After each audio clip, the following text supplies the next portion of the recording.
Super. Bonsoir à tous. Alors, je vois pas forcément qui est connecté, mais j'espère que vous êtes nombreux ce soir pour participer à nouveau à la conférence Voyager autrement. Il y en a peut-être qui l'ont fait les années passées. Et comme je disais sur les réseaux, on va essayer de pas se répéter et d'apporter toujours de nouvelles choses. Donc, je suis très contente ce soir d'avoir à mes côtés Léa, Clara et Astrid. Si vous nous suivez et TravelMate sur les réseaux sociaux, vous devez déjà connaître un petit peu leur tête et leur travail. Et puis, on a plein de choses à vous raconter ce soir. Et justement, j'aimerais, pour ceux qui connaissent pas TravelMate, vous expliquer rapidement ce qu'on fait avec Astrid à ce niveau-là. Donc, notre objectif, c'est d'aider les étudiants qui partent à l'étranger, parce qu'en fait, on s'est rendu compte quand on est nous-mêmes partis qu'il n'y avait pas de TripAdvisor pour les étudiants. Donc, il y avait énormément de témoignages de Jean-Paul, 65 ans, qui nous raconte ses superbes vacances avec ses enfants. Mais alors, quand on voulait partir en échange et avoir des infos un peu concrètes, rien du tout. Donc, l'idée, c'est de se dire, il y a plein d'étudiants qui sont déjà partis, il y a plein de jeunes diplômés aussi. Pourquoi pas se servir de leurs expériences pour vraiment avoir des infos qui soient fiables et qui nous correspondent. Et comme on est tous différents, avoir aussi des infos qui correspondent à chacun. Seulement, je me suis vite rendu compte aussi, avec les années, là, ça fait déjà 2-3 ans qu'on bosse sur TravelMate, que on a un rôle de malade quand on part à l'étranger. On s'en rend pas forcément compte, mais en fait, je trouve qu'on devient des sortes d'ambassadeurs de la France, je sais pas, de ses origines, de son école, peu importe, et qu'on a un impact qui est parfois insoupçonné. Donc, il y a plusieurs un peu niveaux d'impact. Ça peut être vraiment social, économique, écologique, et c'est plein de points qu'on va essayer d'aborder ce soir avec vous. Donc, n'hésitez pas à poser toutes vos questions. On va faire un maximum pour y répondre. Donc, il y a plein de sujets qu'on va aborder. C'est des sujets qu'on aborde souvent sur les TravelMate ou que Léa et Clara abordent sur leur réseau. Donc, on vous invite vivement à les suivre. Vous pourrez les trouver en nous rejoignant sur TravelMate sur Instagram. Mais en fait, je pense que ce soir, l'idée, c'est de vous transmettre un petit peu ces petits gestes. Donc, d'abord, la conscience. Se rendre compte que quand on part à l'étranger, on a un peu ce rôle, qu'on le veuille ou non. Genre, on peut partir avec des potes et se dire, je vais m'éclater, mais je crois qu'on pourra en parler un petit peu avec Léa. Je sais que moi, j'étais partie à Montréal et que des fois, il y a un peu les maudits français. Genre, les Français sont pas toujours appréciés. Et sur le coup, on n'est pas content, mais on se rend compte qu'il y a plein de jeunes qui vont faire des blagues, qui peuvent être en fait un peu déplacées, qui vont se moquer, qui vont beaucoup se plaindre, et c'est parfois anodin, mais c'est des gens qui sont pas forcément sensibilisés à l'impact que ça a à long terme. L'impact étant d'avoir l'image des Français qui est un peu salie, d'avoir vraiment blessé quelqu'un qu'on connaît pas tant que ça, mais qui va se rappeler toute sa vie de cette personne qui vient de l'autre côté de l'océan et qui s'est foutu d'elle un peu. C'est des petits détails un peu bêtes. Ça peut être sur aussi des voyages que vous allez faire qui sont un peu plus courts, de se dire, ok, surtout là avec le Covid, on peut pas aller très loin. Pourquoi prendre l'avion quand on peut prendre un train? Pourquoi pas utiliser alors pareil Covid, mais quand même les gars, pour que vous soyez un petit peu au courant, utiliser le covoiturage, vraiment se rendre compte à quel point on peut réduire en fait notre impact même environnemental avec ces petits gestes-là. Recycler, c'est pas parce que vous êtes à l'étranger que vous devez arrêter de recycler. Alors c'est bateau, mais je sais que moi, il y a 4-5 ans, c'est des choses qui pour moi n'avaient pas de sens en fait. Je me disais oui, mais c'est pas moi à ma petite échelle, en consommant un peu local, en ayant les gestes qui vont bien par rapport à l'écologie, même quand je suis à l'étranger, qui fait changer la donne. Et pourtant, on peut voir que dans certains pays, quand vous y intéressez un petit peu, il y a des pays entiers qui souffrent de ce tourisme un peu de masse, où les gens en fait vont faire aucun effort. Et on va en discuter par exemple avec Clara. L'idée c'est pas d'être parfait, hein. C'est pas d'être parfait, de manger tout le temps chez les locaux, de le faire un peu à la mode Montréal. Alors à Montréal, vous verrez les étudiants, ils prennent des meubles dans la rue. Il y a beaucoup le truc de la récup. C'est pas ça. Mais je suis certaine qu'à notre échelle, chacun, et vous qui a priori aurez l'occasion de pas mal voyager pendant vos études, on a notre rôle à jouer. Et je pense que le début, c'est de le comprendre, d'en prendre conscience pour que dans vos aventures futures, un petit peu, vous ayez ça en tête. Donc l'idée, c'est un peu d'aborder tous ces sujets-là au fil de cette soirée et aussi vous encourager en vous disant que il y a plein de manières de voyager. Donc là, à PSB, vous avez l'occasion de partir en échange, que ce soit 6 mois, 1 an. C'est pas la seule occasion de le faire. Soyez pas désespérés pour ceux qui le peuvent pas. C'est dans le titre un peu voyager autrement. C'est ce qu'on essaye de partager sur eTravelMate. Vous avez les VIE, vous avez des stages, vous avez le volontariat, l'humanitaire dont on va parler avec Astrid. Plein d'occasions. Donc ne vous fermez pas dans vos façons de faire. On peut voyager plus, on peut voyager mieux. Parce que finalement, en fait, en partant travailler à l'étranger, vous pouvez aider les locaux en fait à développer leur économie. En faisant de l'humanitaire, c'est pour moi la plus belle façon de voyager. Je l'ai pas encore vécu, c'est pour ça que Astrid va bien vous en parler. Mais s'engager finalement, une fois qu'on sait comment s'y prendre, c'est une belle façon de voyager. Donc, vous pouvez faire un petit voyage qui va polluer, où vous allez vous faire un kiff, où vous allez rester en hôtel. Si derrière vous vous dites que vous allez le rendre en fait un peu à l'univers, c'est très philosophique. Mais franchement, si on prend ça en tête, je pense que le monde n'en sera que meilleur. Donc voyager, oui, mais voyager mieux, s'il vous plaît.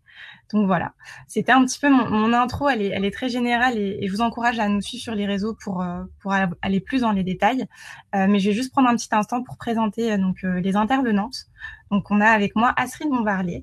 Et vous avez une exclusivité puisque Astrid, depuis quelques semaines, m'a rejoint en tant que cofondatrice sur eTravelMate. Donc, vous êtes les premiers à le savoir officiellement. C'était dans le mailing, mais voilà.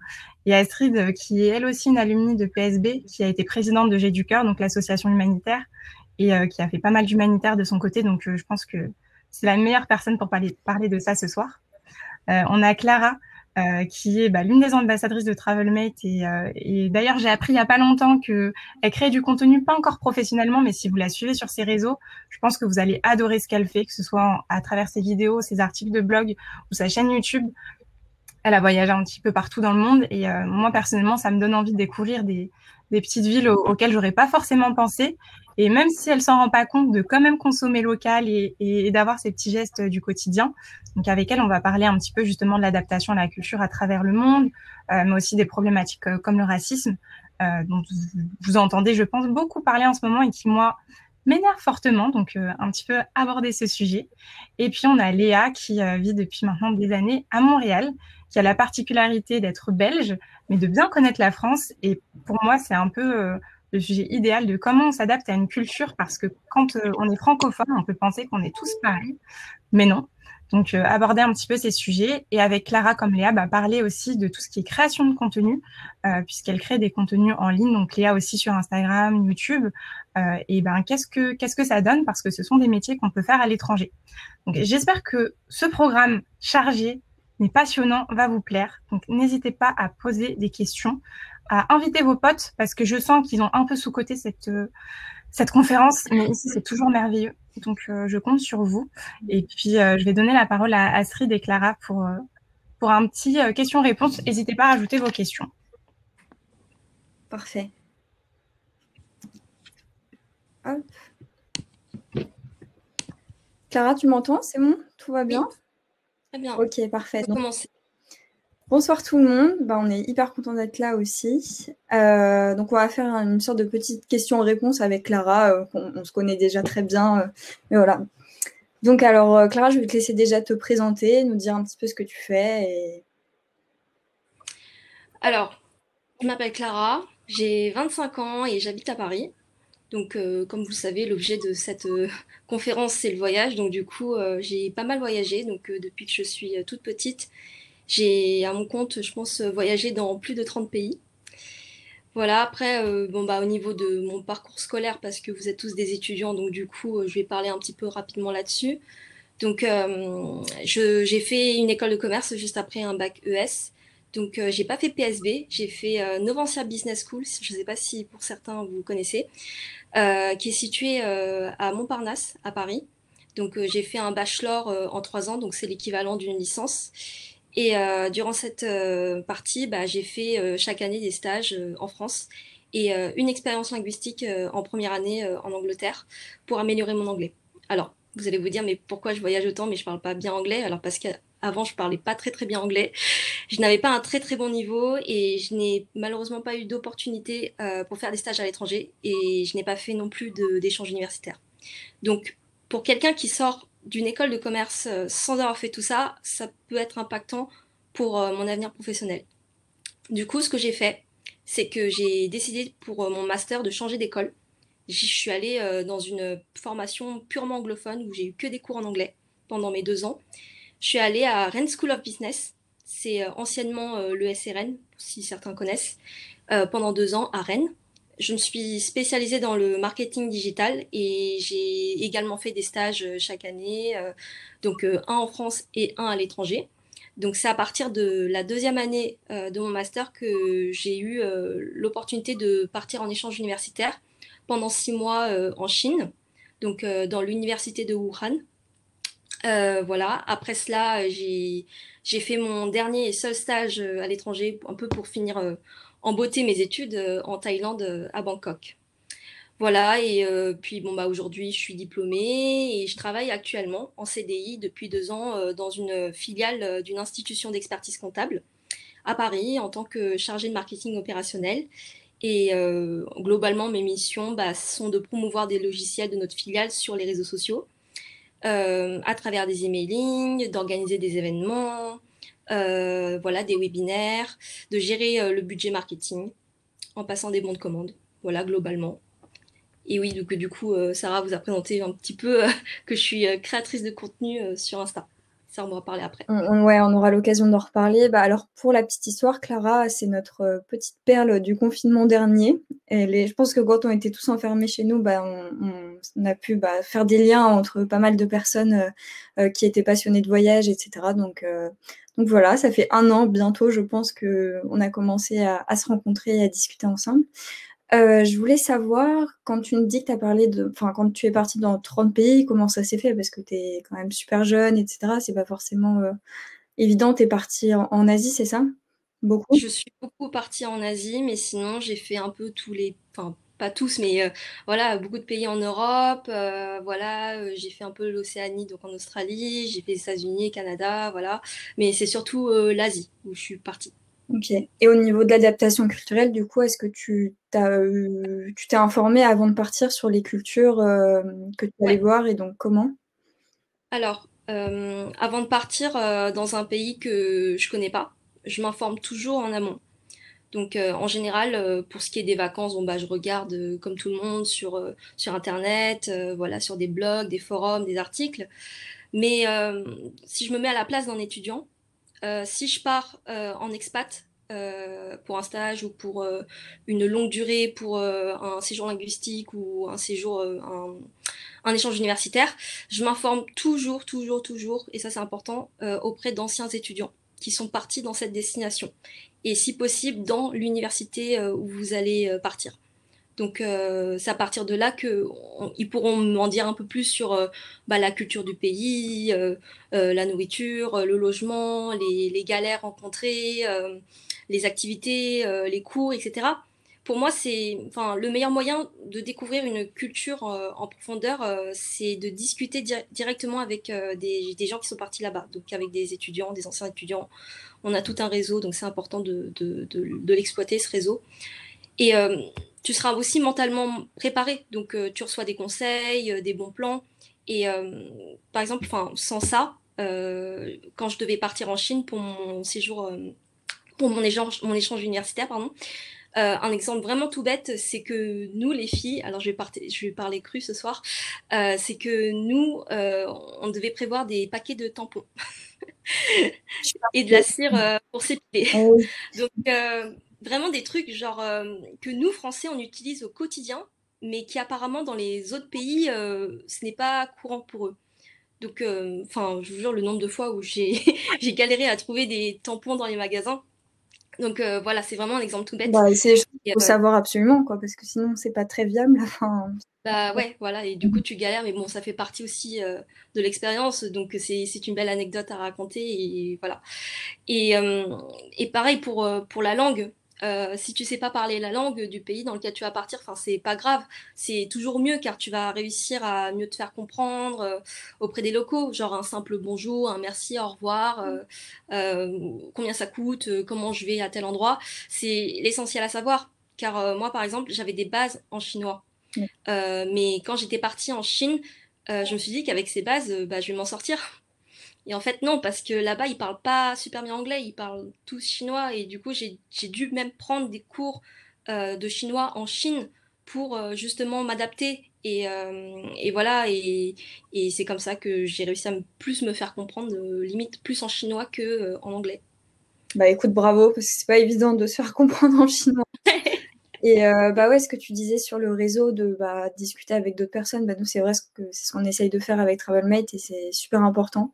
Donc du coup, si des personnes ont besoin d'infos sur Wuhan et la Thaïlande, on te les mettra en contact. Ensuite, donc dans tous tes voyages-là et dans tes échanges, quels ont pu être les petits gestes du quotidien qui te permettent de respecter le pays où tu vas te rendre, par exemple au niveau économique, écologique et même social en fait? Alors, comme l'a dit Sarah au début, on n'est pas tous les meilleurs exemples du monde, mais on essaye de contribuer justement à rendre le monde meilleur.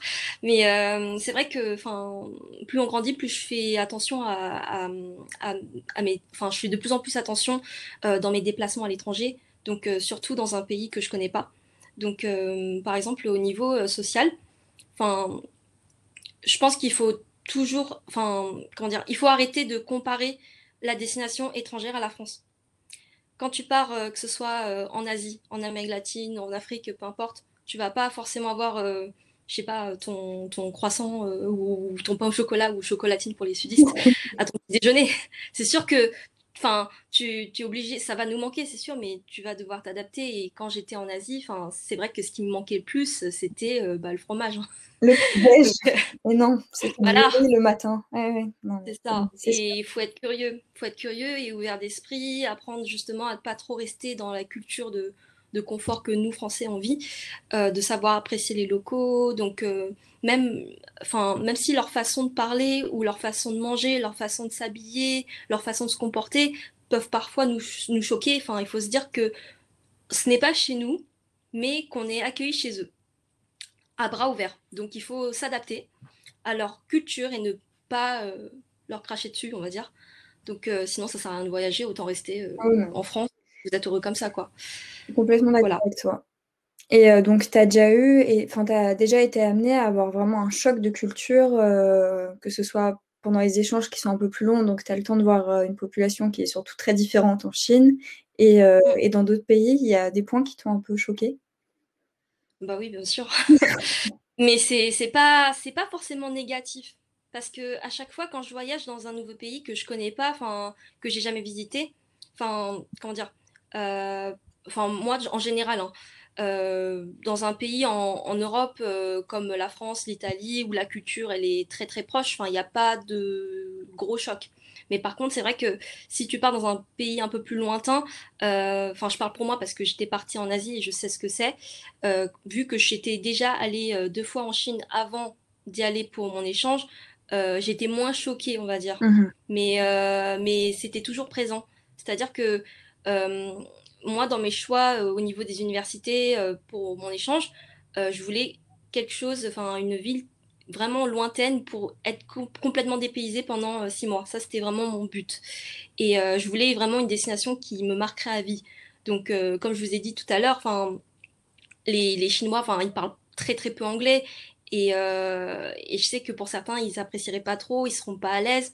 Moi, ça me dérange pas plus que ça. Et voilà, bon bah il y a des comportements qui font que ça peut nous choquer, par exemple genre qui peuvent manger à toute heure, ils parlent très fort, voilà, ils s'accroupissent en squat. Je sais pas si vous voyez ce que je veux dire, mais peut-être aussi, bah, comme tu es allé en Chine, du coup tu sais, Bah, en Asie, voilà, beaucoup, ils se recroquevillent comme ça. Nous, on sait c'est pas du ça. tout faire ça, on n'est pas assez souple, hein. Non, C'est ça, moi j'ai trop mal à chaque fois au mollet. Mm, Et ils mangent tout le temps avec des baguettes et je sais que pour nous certains c'est un peu compliqué de manger donc voilà c'est un entraînement hein. Mais voilà le fait aussi que internet soit interdit là-bas à cause du gouvernement qui installe un pare-feu pour les Chinois, on peut pas forcément se connecter à Google à part avoir un VPN. Donc voilà c'est des petits trucs voilà qui peuvent parfois choquer les gens quand on part dans un pays comme l'Asie ou la Chine exactement. ouais, je suis complètement d'accord avec toi. Il y a Caroline qui nous pose une question. C'était quoi ta Ouais. plus grosse surprise à l'étranger? Ma plus grosse surprise, ça dépend quel pays. Et bah, t'as le choix, du coup. Bah, je prends l'exemple de la Chine parce que ben, ça m'a beaucoup marqué, mais c'est ça, c'est le fait qu'ils parlent pas trop bien anglais. Mhm. Alors que c'est quand même la première puissance mondiale économiquement, donc du coup, ok, enfin, dans les grandes villes comme Pékin ou Shanghai, oui, ça parle très bien anglais. Toi, tu as fait ton expat à Ouais, Shanghai, il me semble. c'est Voilà, donc tu as eu plus de facilité. Moi, j'étais à Wuhan, j'étais au centre de la Chine. Il y a beaucoup d'expats, hein, mais dans la ville entière, enfin, c'était compliqué. Donc voilà. bah, très bien. Donc ouais, très surprise à ce moment-là. J'imagine. Est-ce que tu aurais des conseils pour quelqu'un qui aimerait voyager avec un impact positif ou compenser son impact avec des solutions autres, par exemple, je sais pas, faire un voyage en vélo au lieu d'aller en train Je pense que enfin, le plus gros conseil que je donnerais à tout le monde, hein, aux petits comme aux grands voyageurs, c'est déjà d'être ouvert d'esprit. Enfin, comme je vous ai dit, on parlait d'adaptation culturelle. Enfin, c'est pas simple quand tu pars dans un pays totalement dépaysant qui n'est pas proche de ta propre culture et surtout si tu es très attaché à ton propre pays, quoi. Donc, si tu veux vraiment voyager partout dans le monde, faut apprendre à être curieux. Donc, à savoir connaître des simples mots de la langue de la destination, hein. On ne demande pas à être bilingue, hein, mais vraiment, voilà, pour se familiariser et mieux se faire comprendre auprès des locaux. Voilà, faut être aimable, souriant, enfin et voilà, manger patient local, aussi. hein, comme Et patient aussi, quand la personne en face de toi, elle comprend rien, et bah, faut trouver c'est d'autres ça. solutions pour se faire comprendre. Voilà. Et aussi faire l'effort de manger local aussi. C'est important. Mm, mm. C'est important. Donc, même si on retrouve pas les mêmes saveurs qu'on connaît, c'est important. Enfin, du coup, on mangera peut-être moins cher. C'est plus convivial aussi. Mais Mhm. voilà, c'est toujours mieux de manger local. Mm. Je suis d'accord avec toi. On a deux questions. Donc, est-ce que tu t'es adapté rapidement? Je pense à la Euh, Chine. Et bah, oui, oui, enfin un peu plus, un peu mieux que les autres. Enfin, je pense, parce que pour quelqu'un qui part pour la première fois en Asie, qui n'a jamais posé les pieds en Asie, il va se dire waouh, ah ouais, c'est comme ça, c'est pas du tout, voilà à quoi on s'imagine.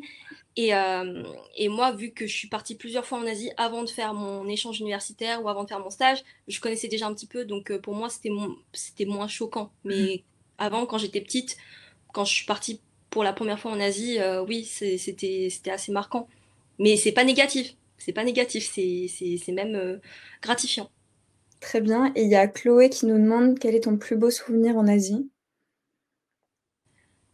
Ça aussi, c'est trop Hmm, dur. Il y a trop de c'est ça. choses. Non, mais je vois, ça intéresse beaucoup de gens et je suis contente que vous posiez des questions.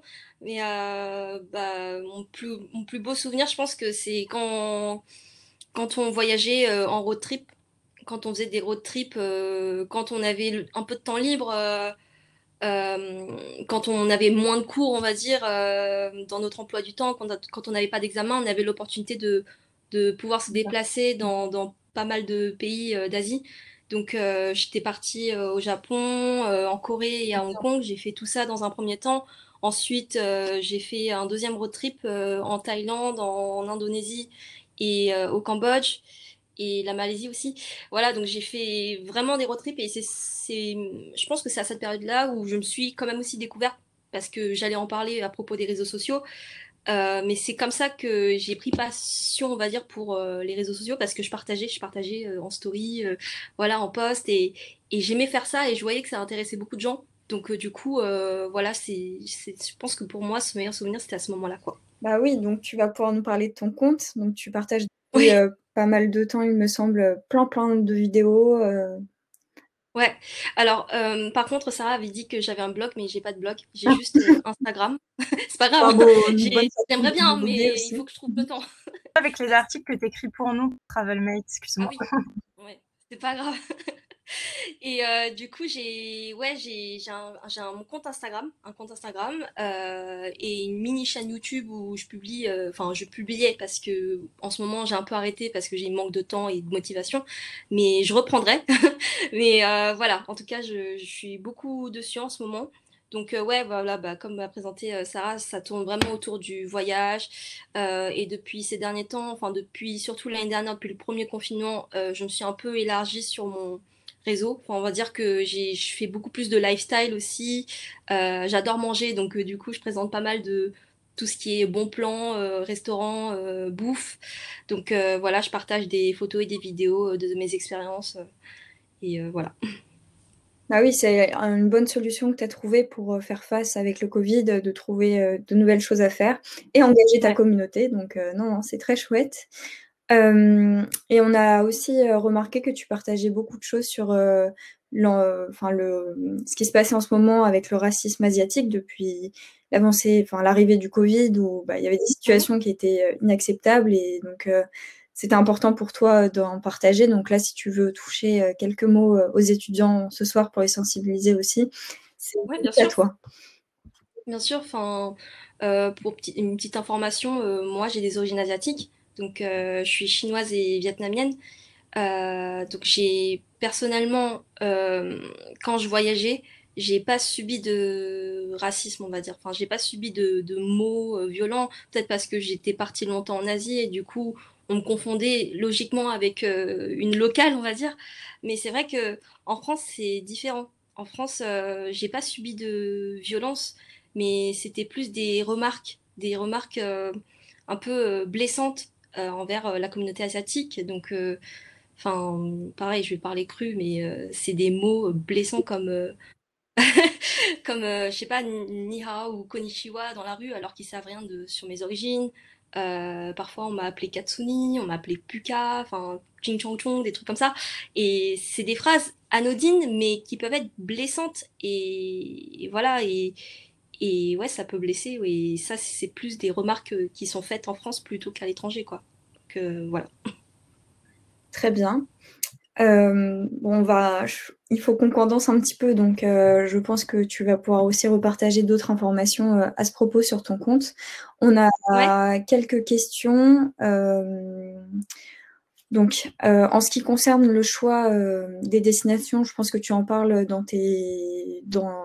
sur tes contenus, donc vous pourrez retrouver les informations de Clara là-dessus. Sinon, il y avait deux questions qui étaient très intéressantes.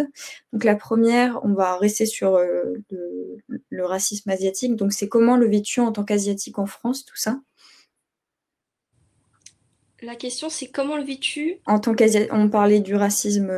Enfin, tu as plus ou moins répondu à la question, mais Ah bah, enfin moi personnellement je le vis très bien, je le vis très bien, mais c'est juste que, enfin oui c'est sûr que surtout depuis qu'on entend parler enfin en fait le racisme, enfin envers la communauté asiatique ça existe depuis toujours. C'est juste que c'est vrai que depuis l'arrivée de la Covid en France ça s'est intensifié et moi comme je vous ai dit je l'ai pas subi, mais je connais des gens qui l'ont subi. Et, euh, et ça peut être effrayant parce que du coup, enfin pas pour moi, mais peut-être pour mes parents par exemple, enfin, parfois ils se posent des questions, est-ce qu'ils doivent sortir dans tel quartier? Est-ce qu'ils vont se faire agresser? Enfin, ça fait peur en fait. Et je peux comprendre tout à fait le comportement, mais voilà, il faut pas s'arrêter là. Nous, en tout cas, moi, ce que je ressens, c'est que on reste silencieux. On reste silencieux, on ignore, enfin, on nous dit telle remarque, on rigole, mais c'est tout. Alors que faut pas, enfin, faut justement en parler. pour Et changer de c'est pour ça qu'on mentalité. parle, voilà, on en parle là maintenant. C'est important parce que je représente un peu la communauté asiatique et aussi parce que voilà, il faut en parler. Ok, on peut pas faire de grandes actions, mais au moins sensibiliser les gens à travers ce sujet sur les réseaux sociaux, à travers des stories, des posts. Voilà, c'est important d'en parler et je suis contente qu'on en parle ce soir. Bah, nous aussi, Voilà. ça nous tient à cœur aussi. Beaucoup, Clara. Bah, je suis désolée, on avait préparé tellement de questions pour Clara. Ça passe Oui, trop. oui, je sais, c'est pour ça que je me suis dit, oula, il manque plein Ouais, de ça questions, passe mais c'est pas trop grave. vite. Bah, ça vaut le coup qu'on fasse un live ou quelque chose. De toute façon, Ouais, vous pouvez retrouver. Je vous ai dit, je vous ai mis l'insta de Clara dans les commentaires et puis vous pourrez la retrouver a priori peut-être sur notre site, sur notre compte. On a toujours plein de projets ensemble. On adore bosser avec elle. Et merci beaucoup Clara pour ton intervention. Je vais laisser avec la plaisir. place à Astrid. Moi, je tiens beaucoup à l'intervention d'Astrid parce que c'est un sujet important et je pense qu'on est parfois pas, enfin, on est tous très intéressés généralement par l'humanitaire, mais on ne sait pas trop comment s'y prendre. Donc, c'est intéressant d'écouter un petit peu son témoignage. Donc, Astrid, la scène est à toi. Très bien, bah, encore merci Clara. Alors de mon côté, pour me présenter du coup, là je suis en master 1 à l'école, donc dans le master Midas. Donc c'est le master marketing de PSB.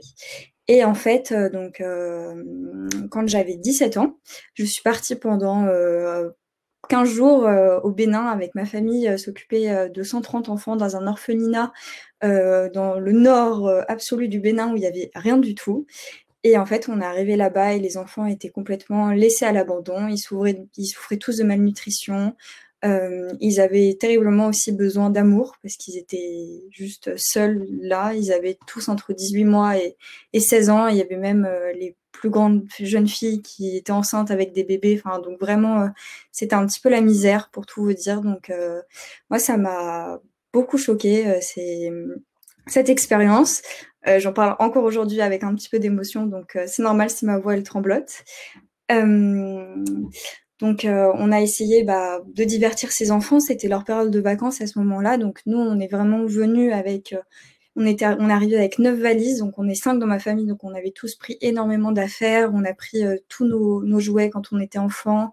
On a pris plein de livres en carton, des pulls, enfin tout ce qu'ils pouvaient faire pour animer. On a pris des ramettes de papier à n'en plus finir et plein de vêtements. Et en fait, on a animé cet orphelinat pendant 15 jours. C'était hyper intense et on était lessivés à la fin de chaque journée, mais voilà, enfin c'était juste une dose d'énergie et on marchait tous avec 5 enfants entre nous, etc. Donc c'était vraiment une expérience de fou. Et donc, ce qui s'est passé, c'est que à la fin, moi, j'étais complètement bouleversée quand je suis partie. J'ai mis beaucoup de temps à me remettre. Je suis arrivée en France et j'ai eu un choc de retour, presque un choc plus important en rentrant en France que quand je suis arrivée sur place, parce qu'on était assez préparés psychologiquement avec ma famille. Enfin, on n'est jamais vraiment prêt à ce qu'on va voir, mais un petit peu quand même. Et en fait, ce retour en France où tu prends conscience de la chance que tu as d'habiter en France déjà. Pour ma part, j'habite à Paris et pareil, c'est une superbe ville et on est heureux et on a un petit peu de la gratitude aussi pour d'avoir eu la chance d'être né ici. Donc non, c'était un grand bouleversement et même donc, ce qui a fait que l'année d'après, donc j'ai choisi d'intégrer PSB, notamment pour l'association J'ai du cœur. On en avait beaucoup parlé et j'ai eu un énorme coup de cœur dans cet asso. Et je me suis dit, allez, il faut que je m'investisse à fond dedans. Et j'ai intégré le pôle Nossi Combat, qui est aujourd'hui tenu par Charlotte, Emma et Andrea, et qui ont fait un super travail malgré la distance aussi. Donc, je ne sais pas si elles sont là, mais bravo à elles.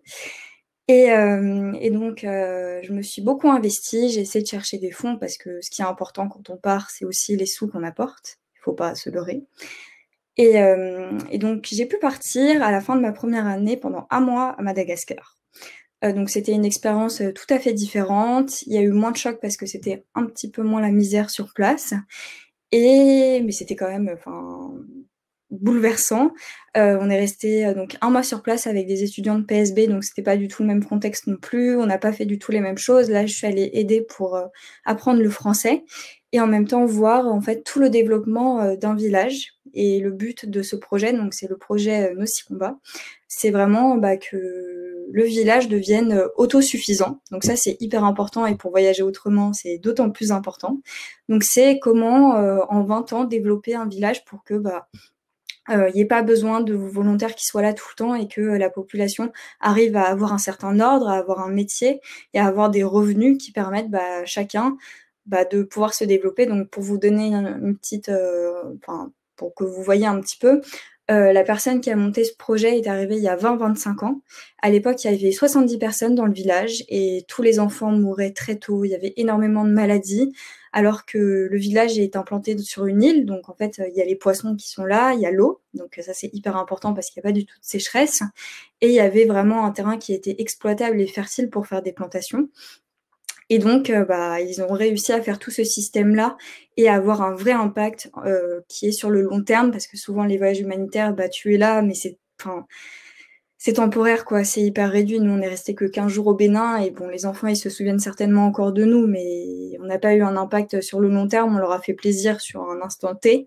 Et donc voilà, c'était un super projet aussi. Donc, je vous conseille de vous renseigner à son propos aussi.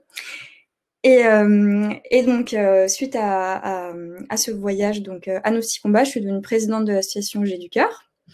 Où je me suis vraiment éclatée pendant 1 an à essayer de faire plein de choses, à booster aussi toutes les équipes et à partager moi un peu ma vocation et tout ce que j'avais envie à ce propos. Donc on a fait, je pense, une belle année et j'espère qu'on a changé au moins un petit peu des mentalités sur certains points. Donc c'était à peu près tout à propos de moi. Je vais passer à donner peut-être un petit peu de conseils, notamment sur l'humanitaire, parce qu'on ne sait pas forcément. D'autant plus avec la période du Covid, c'est d'autant plus compliqué. Il y a plein de pays qui sont fermés, etc. Mais ce que je voulais vous dire et ce qui me semble le plus important, c'est qu'on n'est pas obligé de partir à l'autre bout du monde pour aider.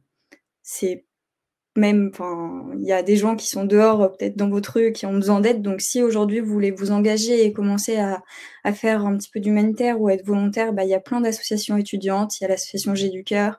Il y en a plein d'autres. Donc, il faut aller chercher, il faut prendre le coup de main. Et si vous avez besoin d'informations supplémentaires, moi, je suis là et je pourrais peut-être vous aiguiller.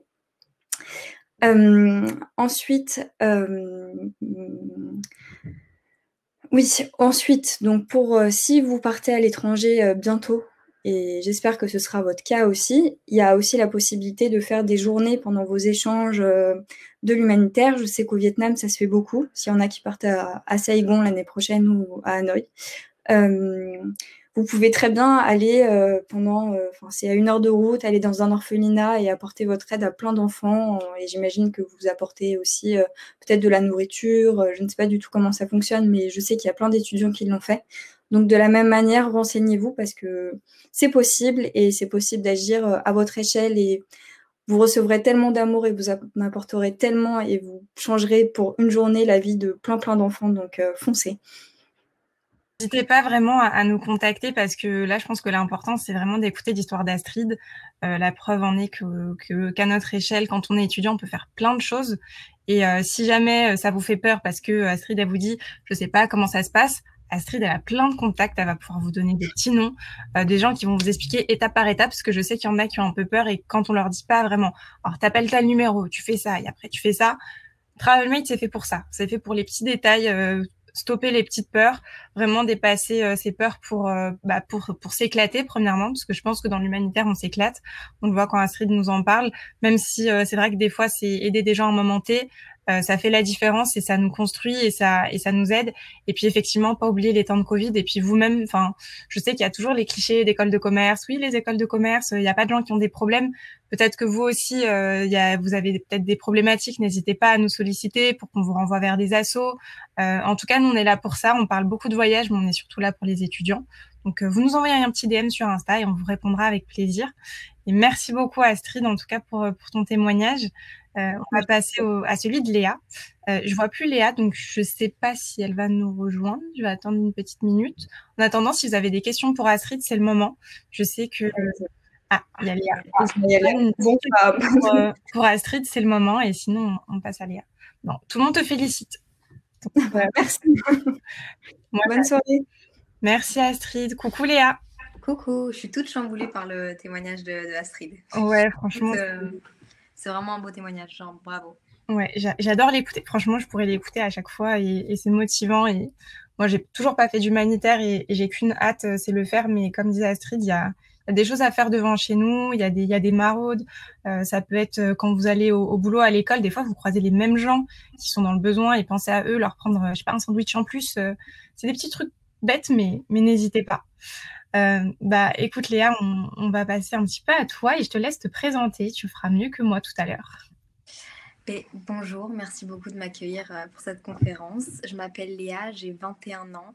Je suis arrivée au Québec juste après mon bac. Donc, je suis française par mes parents.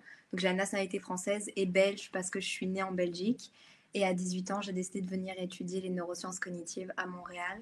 Donc j'ai eu mon baccalauréat, donc mon bachelier, ma licence de mes 3 ans à l'UDM. Et là, cette année, je suis en permis post-diplôme et je suis à temps plein sur les réseaux sociaux. Je crée du contenu sur YouTube, sur Instagram.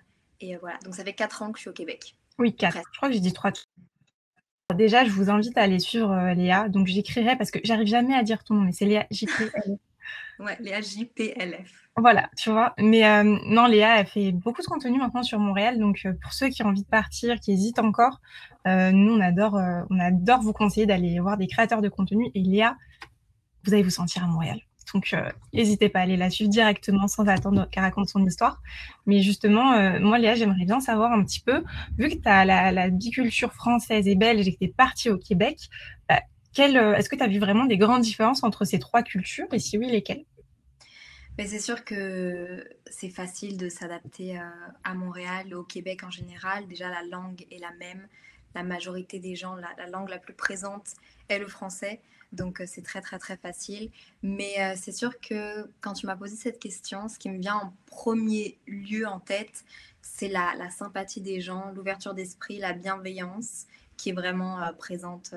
Qu'on aille au supermarché avec les bonjours, ça va, genre à tout va, on se demande même si on connaît pas la personne tellement que c'est troublant. Mais c'est vraiment ça qui est marquant. Et le revers un peu de la médaille, c'est que du coup, tout le monde est très très gentil, très très avenant avec nous. Mais au final, c'est un peu difficile de se rendre compte, au final, qui sont les vraies personnes qui sont là pour toi. Parce que c'est très facile de rencontrer des gens, de passer une très bonne soirée. Mais au final, très difficile de savoir quelles sont les vraies personnes qui sont dans ta vie. Parce que toutes les personnes au Québec ont déjà leur vie, leurs amis. Toi, tu arrives d'Europe, de France ou de Belgique. Tu essayes de te créer une place. Moi, mon but, c'était de connaître que des Québécois pour être vraiment dans la culture québécoise. Mais au final, je me suis rendu compte que toutes ces personnes-là avaient déjà leur vie. Donc, ouais. Mais c'est le côté bienveillance, le côté vouloir aider dans la rue, n'importe où, demander comment est-ce que ça va. Tu sais, les premiers comment tu vas que j'ai reçu en entrant dans un bus, je me demandais, on Bah parle ouais, à moi. tu parles à moi ou c'est quelqu'un? Ouais, je vois exactement et c'est vrai que c'est assez troublant, mais au final, c'est hyper positif. Donc, Ouais. Puis il y donc a aussi ce côté très, très indépendant. Les gens aiment bien être très indépendants, que ce mm. soit en tant que personne, mais aussi monter leur boîte, créer leur projet. Ça, c'est aussi une grosse différence que je trouve qui est vraiment chouette et qui me porte moi aussi, du coup, avec mes réseaux. Ouais, c'est inspirant. Et du coup, est-ce qu'il y a peut-être des choses qui ont été, alors pas forcément négatives, mais en tout cas, où tu as dû mettre un petit temps à t'adapter? Tu sais, on parle des fois du choc des cultures. Alors peut-être qu'il y en a pas, mais ça peut être intéressant. Ben, c'est sûr que là, comme ça, j'en vois pas spécialement. Genre, tu connais aussi Montréal, donc si toi, tu as des expériences aussi à partager, n'hésite pas, parce que tu vas me remémorer des choses. Mais j'ai aussi tellement l'impression d'être dedans là, que Ouais, c'est ça, t'es à fond. Non, mais c'est ouais, vrai quand on parle un peu, donc tu parles de l'aspect, les gens sont hyper sympas, mais t'as du mal à tisser des relations, et c'est vrai que ça peut être un peu déstabilisant quand t'essayes d'aller justement vers les Québécois, et en fait, de voir peut-être certains a priori qu'ils peuvent avoir sur les Français qui font qu'ils se méfient, tu vois, et tu dis mais je suis pas comme eux, et c'est là que je fais le petit rappel de vos comportements peuvent avoir un impact sur d'autres personnes. Et du coup, effectivement, ce petit moment, tu dis, ah bah c'est compliqué de se faire des potes au final parce que ils ont déjà leur petit monde. Et là, c'est bien aussi de se mettre à la place, enfin d'inverser le truc et se dire, ok, peut-être que la prochaine fois qu'il y a un étudiant étranger qui vient dans mon école, salut les étudiants de PSB, et je vais être plus ouvert. Oui, je vais lui dire hello, ça va et être hyper sympa, mais vraiment essayer de les inviter quand vous allez voir vos potes. Alors, c'est le Covid, mais faites une visio avec et tout. Enfin, ils peuvent se sentir hyper seuls et c'est vrai que nous aussi, quand on est en France, on a notre vie et on les inclut pas. Donc, c'est bien de faire aussi c'est l'inverse. clair. C'est clair. Moi, j'ai eu ce moment-là où au Québec, je me suis posé la question de, ok, ça fait 2 ans et demi, Léa, que tu es là, mais même encore en début d'année, je me suis dit, mais avec le Covid, justement, je me suis dit, mais qui sont les personnes, genre si je pars demain, à qui est-ce que je vais manquer au final? Et au fur et à mesure, je me suis rendu compte que j'ai des vraies relations, mais c'est vrai que pendant tout un moment, au final, je me suis rendu compte que c'était des relations très, pas du tout superficielles, mais juste bah oui, les Québécois avaient déjà leurs amis, donc mes amis que je considérais comme mes amis, au final, eux avaient déjà leurs amis, même dans d'autres villes que Montréal, parce que souvent, Montréal, c'est une ville où tout le monde se réunit, mais les gens viennent de 10 heures de route de voiture, 5 Ouais. heures de route, etc. etc. Mais ouais, ça a été assez compliqué quand même. Mais c'est vrai que ce que tu dis par rapport au fait d'être ambassadeur, il y a énormément d'a priori à propos des Français, à propos des Belges, beaucoup moins. Mm. Et c'est vraiment drôle parce que de plus en plus, je fais des TikTok et du coup, beaucoup de Québécois tombent sur mes TikTok. Et il y a énormément de haine envers les Français, surtout quand c'est des Québécois qui sont pas de Montréal. Et dès que quelqu'un, par exemple, dans les commentaires va dire non, mais elle est belge, mais là, ils vont plus rien dire. Et c'est vraiment, il y a eu des grosses idées, mais c'est difficile à expliquer, mais en même temps, je pense que c'est par rapport à toutes Franchement, les moi, pour idées. l'avoir vu, enfin, j'ai vu en live des comportements de Français, de groupes de Français, où je me suis dit, ah bah, je comprends, en fait. Je comprends les Québécois, parce que c'est vraiment pas respectueux. Et c'est là qu'on se dit, bon, ben, c'est pas la peine d'essayer de jouer la personne parfaite, hein, vous êtes vous-même et tout, mais juste rappelez-vous que vous êtes là pour apprendre une culture. Moi, je pense à un petit truc, et je pense que c'est ce qui dérange les Québécois. Alors, je sais pas toi, Léa, quand t'es arrivée au Québec, moi, j'avais un pote français qui m'avait formé, mais t'arrives, déjà, tu fais la queue pour le bus. Et par exemple, les Français, bah, ils vont dépasser les gens. Ils vont pousser tout le monde pour entrer dans le bus parce que, bah, surtout les Parisiens. Tu vois, c'est des petits gestes comme ça où les Québécois sont très respectueux dans leur comportement. Par exemple, les hommes ne draguent pas dans la rue. Donc, il y a plein de choses. Et en fait, les Français, ils vont pas prendre le temps de, si tu veux, de reculer. Enfin, même des fois, de s'informer en avance pour essayer de respecter ces comportements-là. Et je pense que c'est un peu ça la problématique. Mais c'est ça que, honnêtement, le plus gros conseil que je peux donner à quelqu'un qui veut même partir étudier à l'étranger, que ce soit pour un échange ou même partir étudier à l'étranger en général, c'est vraiment quand vous arrivez sur place, posez-vous et observez pendant plusieurs jours, pendant plusieurs semaines. Vraiment observez avant toute chose. Parce que aussi le problème qui ressort souvent au Québec, c'est que nous, Européens ou Français ou Belges, on va vouloir très fort comparer, puis on va évidemment vouloir parler de notre expérience de vie aussi.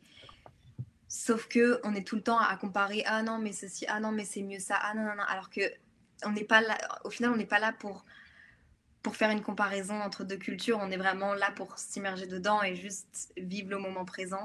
Donc ouais, c'est ça, vraiment observer. Le meilleur conseil que je puisse donner, c'est se poser, observer et discuter avec les gens, mais sans spécialement vouloir se mettre en avant, juste vraiment écouter pour comprendre et vous allez en apprendre énormément. Puis je pense que ça va être beaucoup plus facile de s'adapter par la suite et vous allez vous sentir beaucoup plus dans le groupe que si vous essayez toujours de comparer ou si C'est vous ça, vous observez pouvez pas. poser des questions et vous pourrez parler de la France le jour où il y aura un Québécois qui viendra visiter la France. C'est Il y a ça. pas de problème. Moi, j'ai vu passer une question, elle n'était pas dans ce que je voulais te partager, mais tout à l'heure, c'était pour Clara, elle n'a pas eu le temps d'y répondre, mais c'est pour savoir, toi, quand tu es partie à Montréal, est-ce que tu étais seule? Et du coup, tu sais, c'est quoi un peu le déclic quand tu pars? Ça peut faire peur à des étudiants, donc si tu peux partager cette expérience-là. Ben, en fait, quand je suis partie à Montréal, j'ai eu la chance, j'avais tout juste 18 ans et mes parents sont venus m'installer à Montréal. Donc mes deux parents m'ont amenée à Montréal. Et en fait, l'anecdote un peu drôle, c'est que lorsque j'avais 12 ans, ben, mes parents, quand ils avaient 21 ans, ont fait leur stage de fin d'études à Montréal, premièrement. Et lorsque j'avais 12 ans, mes parents ont été embauchés à Montréal. Et on avait failli tout quitter, on avait mis la maison en vente, j'avais gardé le secret pendant 6 mois. Et au dernier moment, mes parents, le boss qui devait les embaucher a eu un problème avec son travail et ils n'ont pas pu aller sur place. Et donc, du coup, il y a quand même un truc qui me liait à Montréal et mes parents avaient énormément de souvenirs vu qu'ils du coup, ils avaient fait quelques allers-retours et un stage là-bas. Donc, c'est sûr que ça a été plus facile. Et honnêtement, à Montréal, même si pour le moment vous n'avez pas l'impression, il y a tellement d'amis de vos amis qui sont à Montréal ou qui ont déjà été à Montréal, d'amis de vos parents qui se sont installés à Montréal. Là, à 200 mètres de chez moi, j'ai des anciens collègues à mes parents qui sont des amis qui ont emménagé et je savais que j'avais aussi un pied à terre chez eux si j'avais besoin. Au fur et à mesure, je me suis rendu compte à l'UDEM en première année que dans un programme juste à côté du mien, il y avait une fille qui était dans la classe d'une de mes meilleures amies à Paris. Donc au final, Le monde est petit.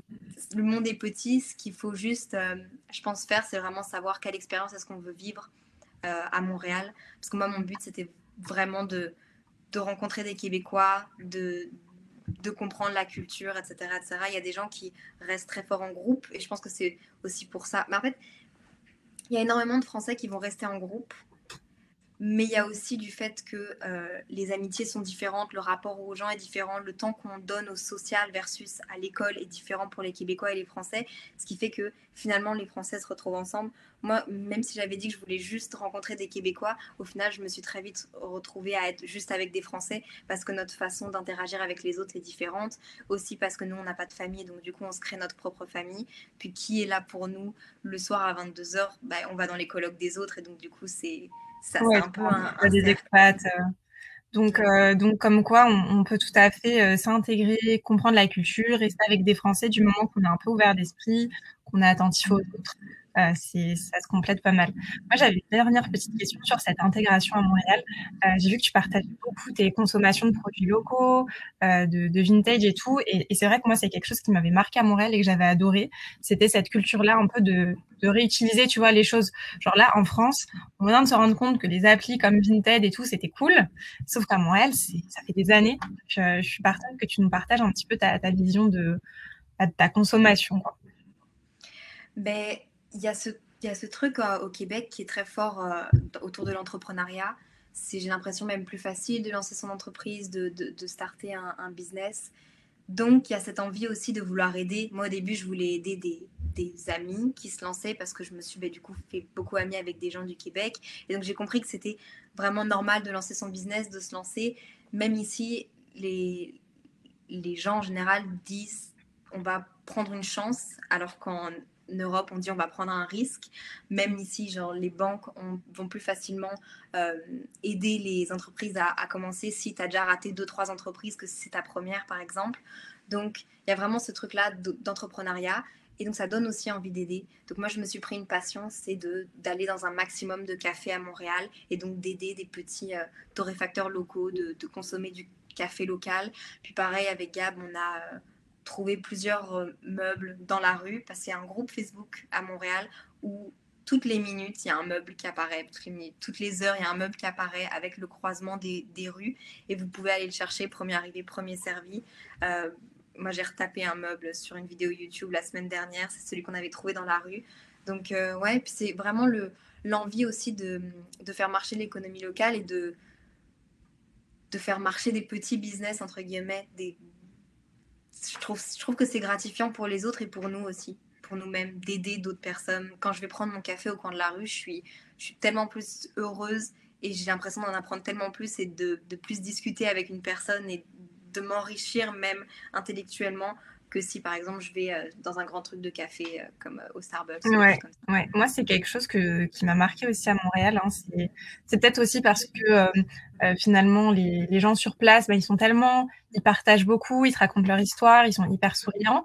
Mais tu te rends compte que c'est un mindset et qu'après, tu dis, OK, c'est juste que j'ai jamais eu trop le réflexe de le faire à Paris ou dans n'importe quelle ville, en fait, où je voyage. Et de prendre ce réflexe de demander dans des petits cafés aux gens, c'est quoi leur histoire. J'étais allée dans un café qui s'appelle l'Étincelle, c'est vers Rosemont pour toi. Okay. Et, en fait, c'est un père et son fils, tu vois, qui tiennent le truc. Et genre chaque personne qui vient va laisser un petit mot pour genre partager la joie. Enfin, un truc trop mimes. Et genre je me dis, ok, ouais, si j'étais juste allée au Starbucks comme d'hab, j'aurais raté ce genre de rencontre. Et c'est un truc qu'il faut pas hésiter à faire à l'étranger. Et je pense que c'est hyper important avec le Covid de se rappeler, bon, là, en France, tout est fermé. Et quand ça va réouvrir, se rappeler des petits voyages qu'on peut faire dans sa propre ville. Ça peut être aussi quand on est à l'étranger. Moi, je sais qu'à Montréal, les 3 premiers mois, je faisais toujours la même chose. Je cherchais pas à découvrir. Je me disais, OK, en l'essence, je suis à l'étranger. Je me suis assez dépaysée. Non, apprendre à regarder dans les quartiers, découvrir de nouvelles adresses, aller vers les autres. Et je pense que ça permet de faire de belles rencontres et après, comme toi, là, de bouger l'économie locale. Donc, c'est trop cool. Trop bien. N'hésitez pas si vous avez des questions. Tout le monde dit super, ça donne envie d'habiter là-bas, donc c'est trop cool. Moi, Léa, j'aimerais bien qu'on parle aussi un petit peu de ton travail sur les réseaux, parce que moi, pour l'info, je crois que je te l'avais pas dit, c'est Astrid qui m'a fait découvrir ton compte. Donc, on adore le contenu que tu crées, et je sais que depuis quelques mois, c'est bon. Depuis quelques mois, t'es maintenant enfin à plein temps là-dessus. Et je pense que c'est toujours intéressant pour les gens de comprendre un petit peu. Et déjà, si tu veux présenter ce que tu fais sur les réseaux plus en détail, pour donner encore plus envie aux gens de te follow, Astrid a mis le compte de Léa. Donc, vous pouvez la retrouver. Cool, merci beaucoup. Je fais du contenu très lifestyle, mode. Je parle aussi beaucoup de café parce que je suis une grande fan de café. C'est Montréal qui m'a fait aimer le café. Je trouve ça magique de découvrir un nouveau café, de goûter un nouveau café. Je fais des vidéos sur YouTube. Je crée beaucoup de contenu autour de Montréal, des vlogs. Mon copain, on a eu 2 ans de relation à distance. Et là, ça fait 2 ans qu'on est ensemble à Montréal. Donc, c'est ça, je parle de plein de thématiques autour de ça, mais du lifestyle en général. Donc, ça continuera, même si un jour, je retourne en Europe. Ouais. Voilà. Et c'est quoi qui t'a donné envie de commencer à créer du contenu en ligne, justement? Est-ce que c'est comme Clara, le fait de commencer à voyager, ou c'est déjà quelque chose que tu faisais avant? C'est quelque chose que je faisais vraiment naturellement depuis que j'ai l'âge de 13 ans. En fait, C'est fou. très vite, j'ai voulu un peu m'émanciper de mes parents et faire ma vie de jeune adulte. Et donc, vers 14 ans, j'allais à Paris. J'avais aussi de la famille à Lille. Et donc, je vivais un peu entre ces 3 villes. Et je pense que ça a beaucoup intrigué les gens. Et donc, ils ont commencé à me suivre sur les réseaux. Puis, on a eu des groupes de potes. On avait un peu tous les réseaux sociaux. Donc, ça a fonctionné. Mais je pensais pas que je pourrais un jour en vivre. Et puis, le fait d'être à Montréal, c'est aussi... j'aime bien partager mon expérience et pouvoir aider des gens. Et je sais que, notamment grâce aux dernières vidéos foire aux questions FAQ, où je fais un peu un bilan de mes 3 ans à Montréal, je sais que ça a aidé énormément de personnes, puis que de nouvelles personnes m'ont découverte. Et ça me fait plaisir de pouvoir partager mon expérience. Comme tu dis, c'est bien de pouvoir le partager et de le comprendre à travers des gens de notre génération aussi, tu vois. Ouais, c'est hyper important. Et moi, je disais, j'aurais adoré avoir ta chaîne. Enfin, moi, quand je suis partie à 3 ans, des chaînes YouTube comme la tienne, il n'y en avait pas tant que ça, en fait. C'était vraiment des gens d'une autre génération ou des trucs qui faisaient un peu trop rêver. Enfin, au sens où c'était, OK, je te montre tel parc, il est incroyable, il y a des chutes et tout, machin. Mais OK, mais c'est quoi la vie à Montréal? Des comptes comme celui de Léa, ça permet vraiment d'essayer de comprendre, parce que je sais qu'à PSB, vous avez le choix entre 200 destinations à peu près, donc c'est énorme.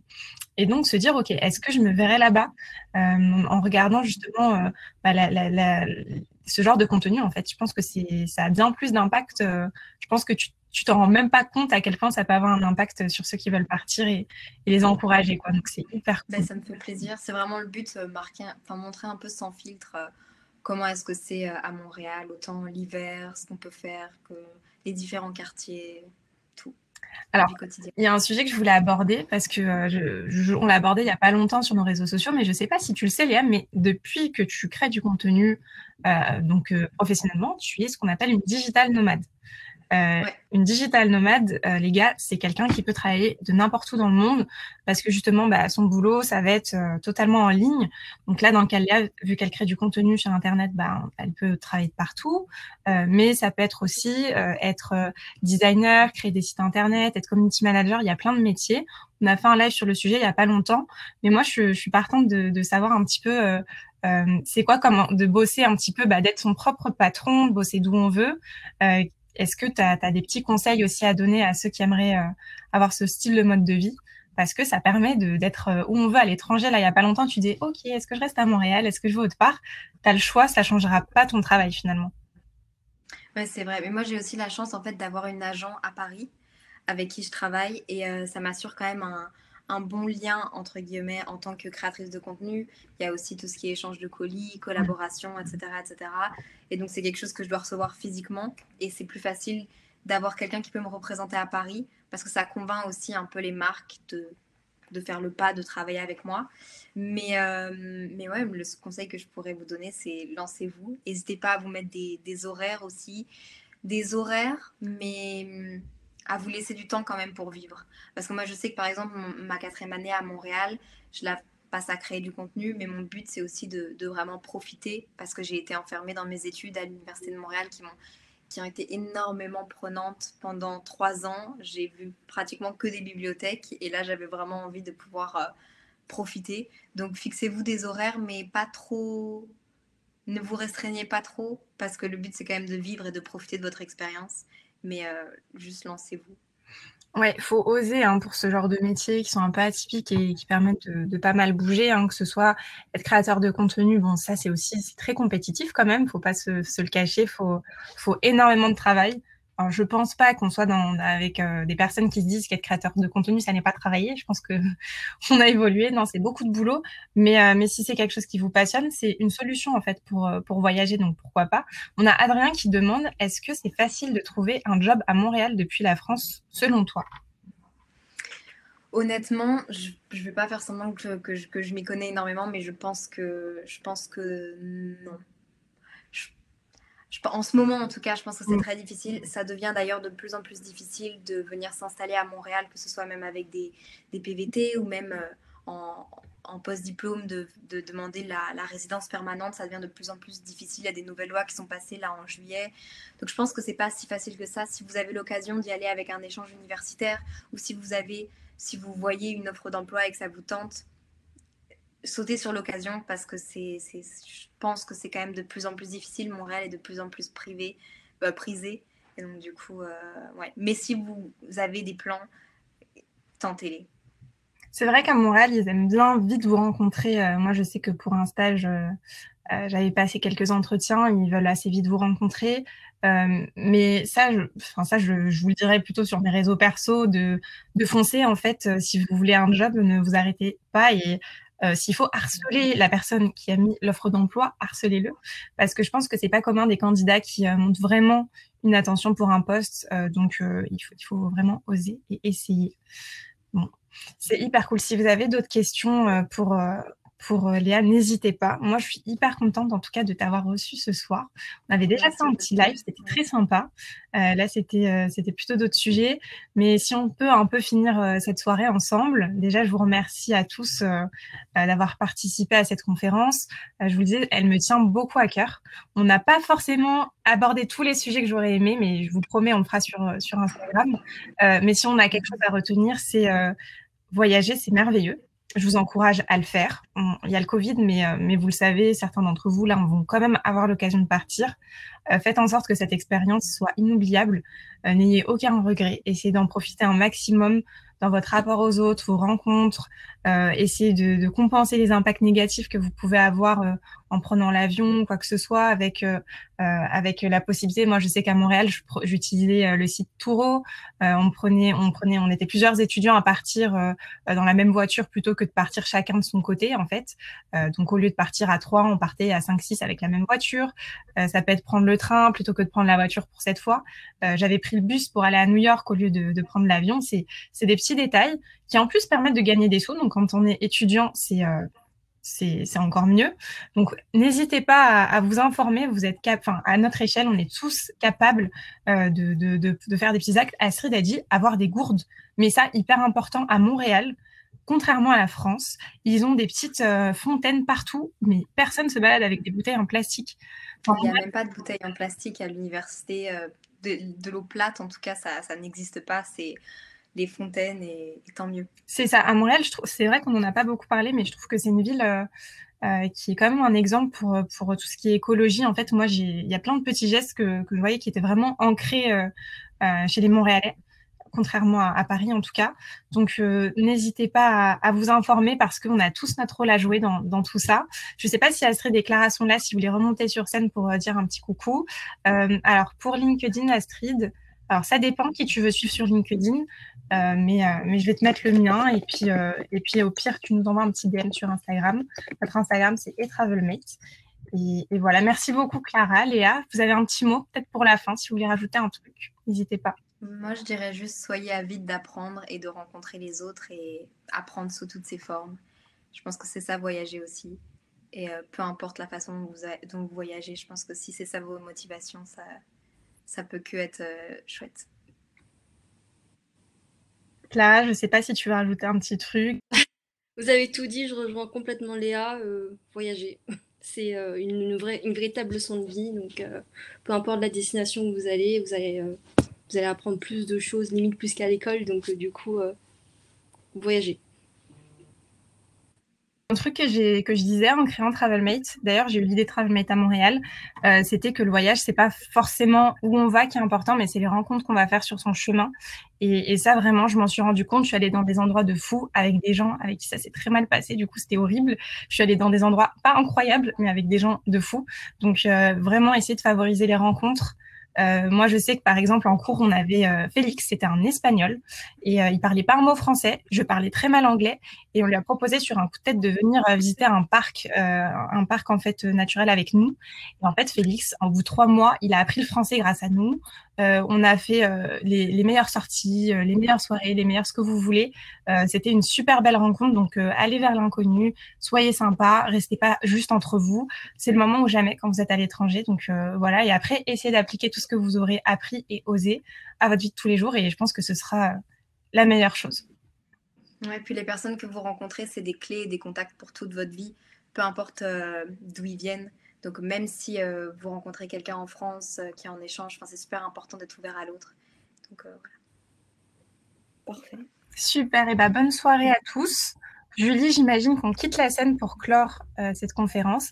Et puis à très bientôt. Suivez-nous sur les réseaux. On vous a tout mis là dans les commentaires et vous retrouverez sur Insta ou autre.